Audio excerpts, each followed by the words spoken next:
ये भाजपा वालों को आता है कि कोई मंत्र पढ़ना? इनसे पूछ लीजिए, ये असल हिंदू बने हुए हैं, इनसे पूछ लीजिए इनको आता है नहीं आता। हम पढ़ के दिखाएंगे। चुनौती देता हूँ कि अगर आप महामृत्युंजय का मंत्र इन भाजपा वालों से पता पूछ लेंगे तो इनके हवाइयाँ उड़ जाएगी। ओम त्र्यंबकम यजामहे सुगंधिम पुष्टिवर्धनम पूर्वारुक्रमे वंदना मृत्युम मोक्ष्यमामृता हर हर महादेव जय भोलेनाथ। ये पढ़ के सुना सकते हैं क्या?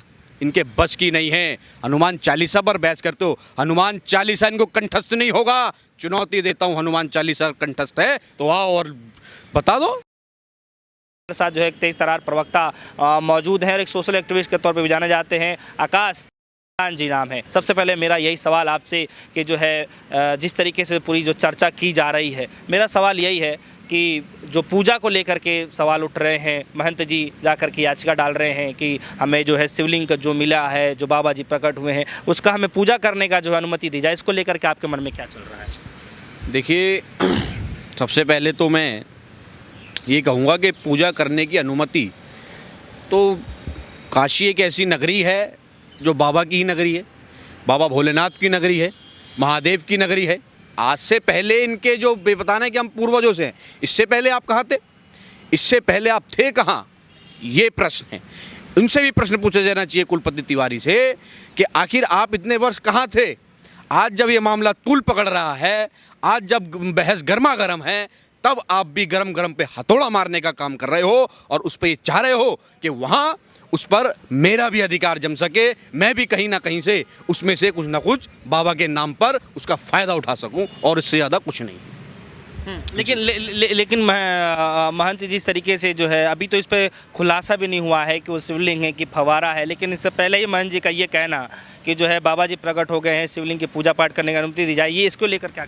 कैसी बेतुकी बातें आप लोग कर रहे हो?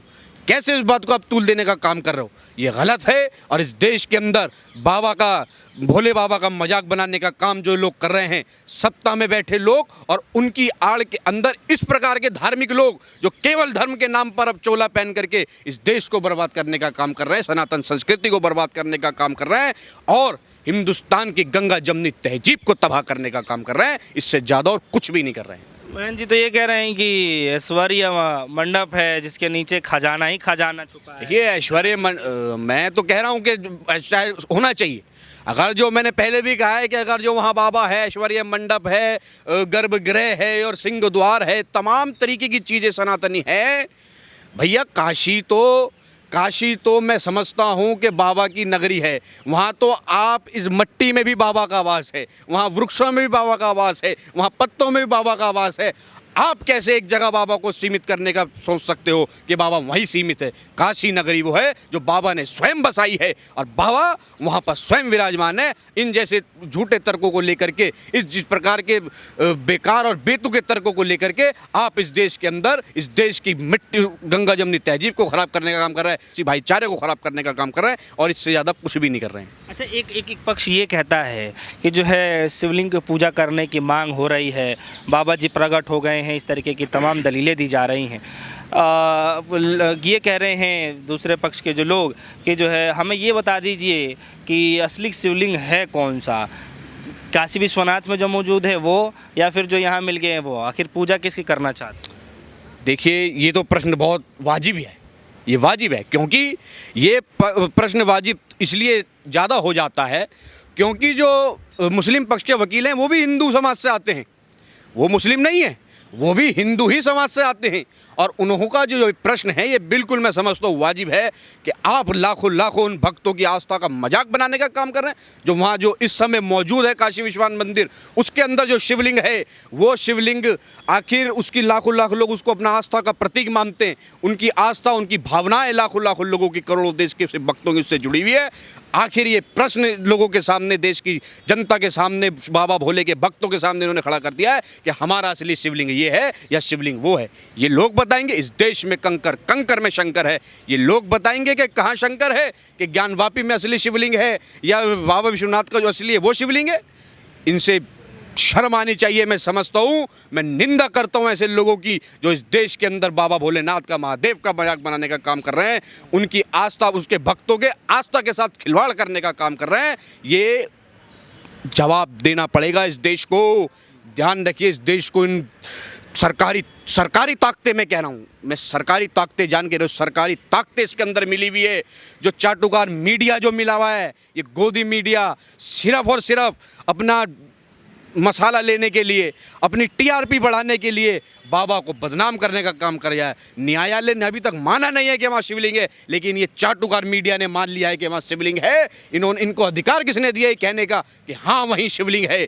मैं कह रहा हूँ कि बाबा अगर जो वहाँ होंगे तो सबसे पहले दर्शन पूजन मैं करूँगा, सबसे पहले वहाँ मंदिर में मत्था मैं टेकूँगा, क्योंकि मैं भी शिव भक्त हूँ, मैं भी बहुत बड़ा शिव भक्त हूँ। इन लोगों को अधिकार किसने दे दिया किसी की आस्था के साथ खिलवाड़ करने का?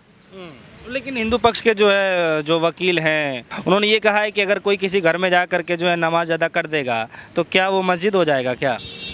देखिए, नमाज तो मैं समझता हूँ कि जहाँ तक हमने देखा है, इस्लाम को मैं जानता नहीं ज़्यादा, इस्लाम धर्म से मैं हूँ भी नहीं, लेकिन जितना हम लोगों ने देखा है कि नमाज, आप दिल से ये कहते हैं कि नमाज कहीं भी पढ़ी जाए तो वहाँ मानी जाती, वो खुदा को लगती है। लेकिन आखिर अगर जो हमारी धर्म के साथ जितनी आस्था हमारी शिवलिंग से जुड़ी है, उतनी ही आस्था मस्जिद से मुस्लिम समुदाय की भी जुड़ी है, तो उनकी आस्था का हम खिलवाड़ नहीं कर सकते। हिंदुस्तान की भारतीय संस्कृति ये नहीं रही है कि हम किसी और की आस्था का अपमान करें। ये हिंदुस्तान की संस्कृति रही ही नहीं कि हम हिंदुस्तान के साथ किसी और की आस्था का होकर अपमान करें। ये गलत है, ये इस देश को स्वीकार नहीं है, इस देश की संस्कृति को, भारतीय संस्कृति को स्वीकार नहीं है। मैं समझता हूँ ये गलत है।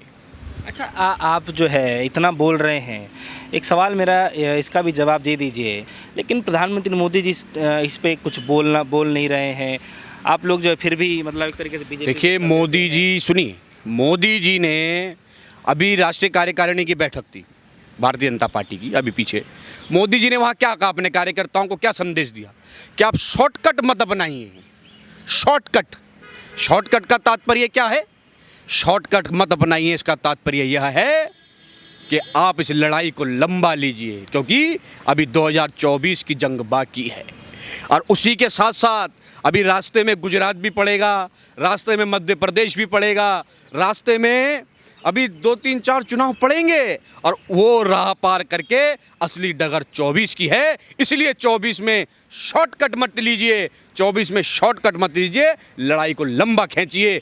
अभी 2-4 मुद्दे पेंडिंग हैं, वो चलने दीजिए, अभी फ़िलहाल ज्ञान वापी को चलने दीजिए। ये संदेश अब इस प्रकार मोदी जी ने ये बयान राष्ट्रीय कार्यकारिणी में दिया तो वो ठीक था। मैं ये कह देना चाहता हूँ कि इस देश में जब नरेंद्र मोदी जी 2014 के बाद एक विदेशी दौरे पर गए, उन्होंने कहा कि देश में, भारत में 2014 से पहले जन्म लेना, देश में लोग शर्म करते थे कि हमने कहाँ जन्म ले लिया, हम कहाँ पैदा हो गए। इस प्रकार की बातें, ये देश का सम्मान है। जो नरेंद्र मोदी जी ने प्रधानमंत्री से पद पर बैठकर वहाँ विदेशी दौरे पर की, वो सबसे ज़्यादा गलत थी, वो सही हो गया। मोदी जी तो ये कहते हैं कि मैं अलग ही किस्म के मिट्टी का बना हूँ। अरे अलग किस्म की मिट्टी के तो बने हैं, तभी तो इस देश में ये माहौल है भाई साहब, जभी तो इस देश में ये माहौल है। इससे पहले इस देश में क्या माहौल था? इस देश की मिट्टी ऐसी है ही नहीं। इस देश की मिट्टी में तो हिंदू मुस्लिम एकता की सौगंध है, इस देश की मिट्टी में तो आपसी सौहार्द की खुशबू है, इस देश की मिट्टी में तो गंगा जमनी तहजीब की तासीर है। ये उस मिट्टी के है ही नहीं, ये तो संघ की उस मिट्टी के बने हैं जो केवल और केवल नफरत सिखाता है, जो केवल और केवल आपसी लड़ाई सिखाता है, तनाव सिखाता है, भिड़वाना सिखाता है, लड़वाना सिखाता है। संघ की वो मिट्टी यही सिखाती है। ये केवल इतना ही कहना चाहूँगा मैं। एक नारा चल रहा था, याद होगा चुनाव से पहले जगह जगह जो पोस्टर लग रहे थे, हर हर मोदी, घर घर मोदी। उस वाक्य को सुन करके आपके मन में क्या चल रहा है? देखिए, इससे बड़ा अपमान, आपका सवाल बहुत अच्छा है, इससे बड़ा अपमान भोलेनाथ का हो ही नहीं सकता, सनातन धर्म का हो ही नहीं सकता कि बाबा भोलेनाथ के हर हर को आपने अपने नाम से जोड़ लिया। इतना अहंकार, इतना अहंकार ये देश बर्दाश्त नहीं करेगा कि भोलेनाथ के बम बम से अपने हर हर को जोड़ लिया, अपने नाम को हर हर मोदी, घर घर मोदी। ये देश और ये सनातन धर्म कभी बर्दाश्त नहीं करेगा कि आप महादेव के नाम को जो लाखों लाखों करोड़ों भक्त कहते हैं, उनके सम्मान में कहते हैं, उनकी आस्था में कहते हैं कि हर हर महादेव, आपने कह दिया हर हर मोदी। ये अहंकार है और कुछ नहीं। और अहंकार रावण का नहीं रहा, अहंकार जरूर टूटेगा, अहंकार जरूर टूटेगा, ये कहना चाहता हूँ। शिवलिंग मिल जाएगा तो आपको तकलीफ हो जाएगा? हमें क्यों तकलीफ होती भैया? भाई मैं भी शिव का भक्त हूँ, मैं भी शिवलिंग में मानता हूँ, मैं भी शिवलिंग में आस्था करता हूँ, रोज जल अर्पित करता हूँ। अगर शिवलिंग नहीं दिखता है तो अपने अंगूठे पे करता हूँ, अपने अंगूठे पे भी करता हूँ, शिवलिंग मान के करता हूँ। और ये मंत्र पढ़ता हूँ कि महामृत्युंजय का मंत्र पढ़ता हूँ, हर हर महादेव का नारा लगाता हूँ, मैं महादेव के मंत्रों का उच्चारण करता हूँ, ओम नमः शिवाय का 108 बार पाठ करता हूँ। ये भाजपा वालों को आता है कि कोई मंत्र पढ़ना? इनसे पूछ लीजिए, ये असल हिंदू बने हुए हैं, इनसे पूछ लीजिए इनको आता है नहीं आता। हम पढ़ के दिखाएंगे। चुनौती देता हूँ कि अगर आप महामृत्युंजय का मंत्र इन भाजपा वालों से पता पूछ लेंगे तो इनके हवाइयाँ उड़ जाएगी, इनके बस की नहीं होगा कि वो भी बता दें। और महादेव के भक्त बन रहो केवल और केवल अपनी कुर्सी को बचाने के लिए, केवल और केवल आस्था का मजाक बनाने के लिए काम हो रहा है और कुछ भी नहीं हो रहा है। वो फवारा है, दूसरा पक्ष ये कह रहा है, एक पक्ष ये कह रहा है कि वो शिवलिंग है, तो फिर फवारा है तो वो शिवलिंग के शेप में क्यों है महाराज? देखिए, सबसे पहले तो भाजपा वालों से ये पूछा जाना चाहिए कि जब काशी विश्वनाथ कॉरिडोर बना तो काशी के अंदर उस जगह पर उन शिवलिंगों का न्याय कौन देगा?